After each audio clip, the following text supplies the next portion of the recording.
Bonjour à tous, bienvenue sur ma chaîne.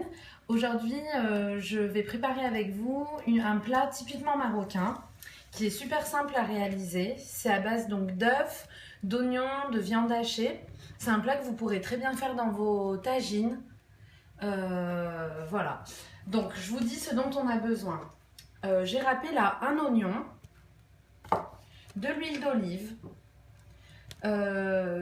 Pour la préparation de la viande hachée, il vous faudra de la viande hachée, du coup, du sel, du poivre, du curcuma, du piment en poudre, après c'est selon vos goûts, de la chapelure, du lait et de la coriandre.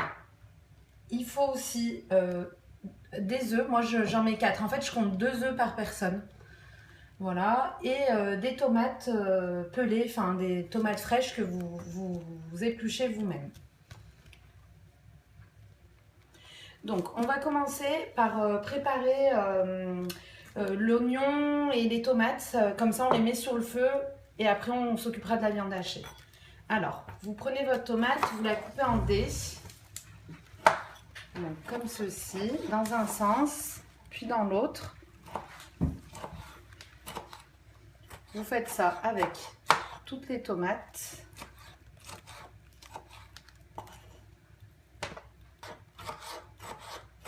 Voilà, donc la dernière que je vais mettre donc dans la sauteuse avec les oignons, comme ceci. Donc voilà, là j'utilise une sauteuse. Comme je vous disais, vous pouvez utiliser un tagine, donc un plat en terre. Et c'est délicieux, vraiment. On va mettre un filet d'huile d'olive. Voilà, c'est... Voilà. Du sel. Une petite cuillère. Hein. Bon, je mets dans une bonne pincée, on va dire.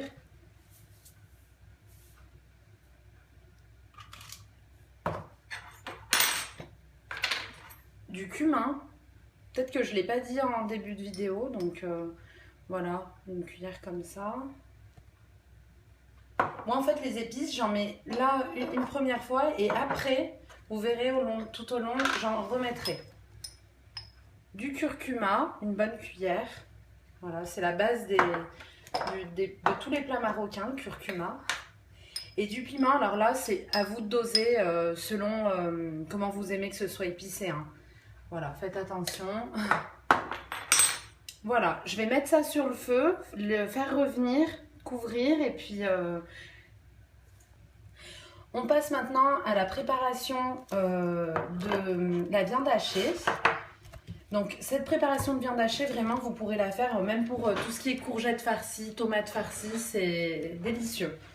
Donc j'ai mis une gousse d'ail que je vais écraser. Voilà.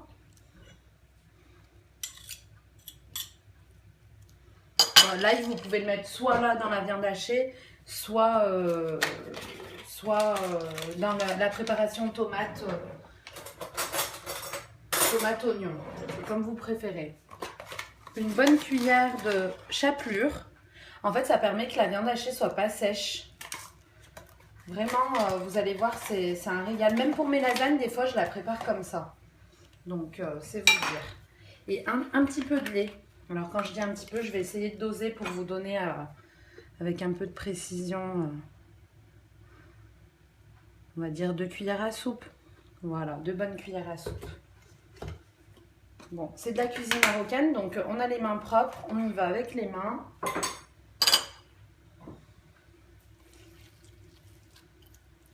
Et on va former des petites boulettes. On rajoute un peu de coriandre. Petite astuce aussi, la coriandre, moi j'en achète pas mal et je la lave et je la coupe et je mets au congèle. Ça permet d'en avoir toute l'année dans son congélateur. Bon, c'est sûr qu'elle a moins de goût que quand elle est fraîche, c'est sûr que c'est meilleur, mais ça dépanne bien. Préalablement, j'avais salé et poivré hein, la viande hachée, ça va de soi. Hein. Mais bon, je le précise quand même, j'ai oublié de le dire, je l'avais fait avant. Et donc, une fois que c'est tout bien mélangé, on va former des espèces de petites boulettes, vraiment des petites, hein. Faut pas les faire grosses, sinon c'est pas joli, c'est pas top. Voilà. Voilà, donc là on a les oignons et les tomates qui sont en train de revenir. Et là je coupe le feu. Je sais pas si vous voyez, il y a de l'eau encore, c'est pas tout à fait cuit. Les tomates elles sont encore dures. Tout simplement parce que je vais laisser, une fois que j'aurai fini mes boulettes de viande hachée, je vais les ajouter en fait. Voilà. Voilà, donc comme je vous disais, on a éteint les tomates et là les boulettes sont prêtes. Donc vraiment essayez de les faire petites. Après c'est comme vous préférez. Et là, vous les mettez au mélange oignon, tomate. Je trouve plus mes mots. Et comme je vous disais tout à l'heure, c'est là où je recommence à remettre mes épices. Donc un peu de cumin.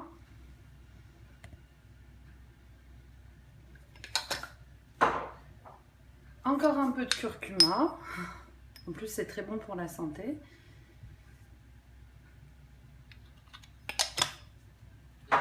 Un peu de piment. Moi, j'aime vraiment épicer tout au long. Plusieurs fois, je le fais, parfois 3-4 fois même. Voilà, on va rallumer le gaz. Ouais, vous pouvez rajouter aussi un peu de poivre là, hein, éventuellement.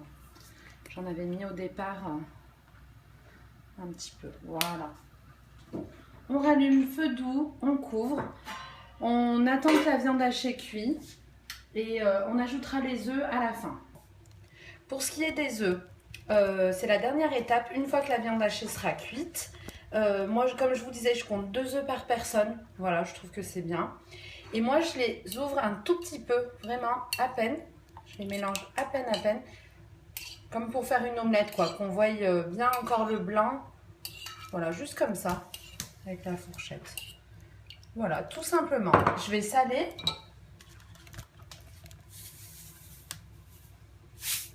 Poivrer.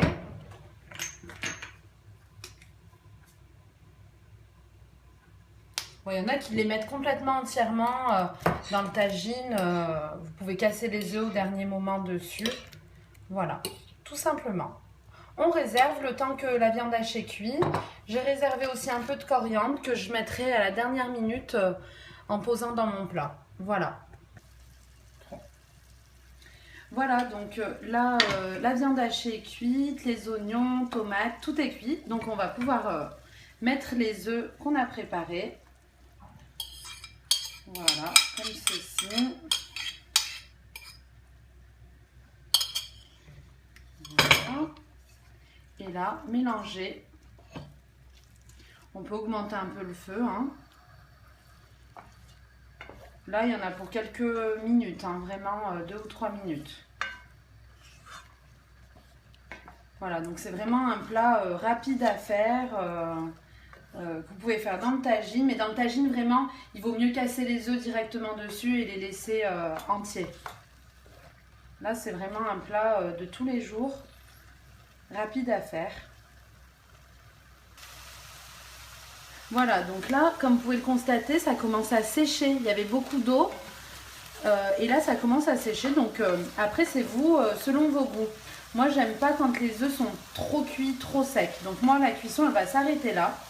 Mais vous pouvez continuer jusqu'à ce que ce soit vraiment très très sec et même que ça se dore. Voilà.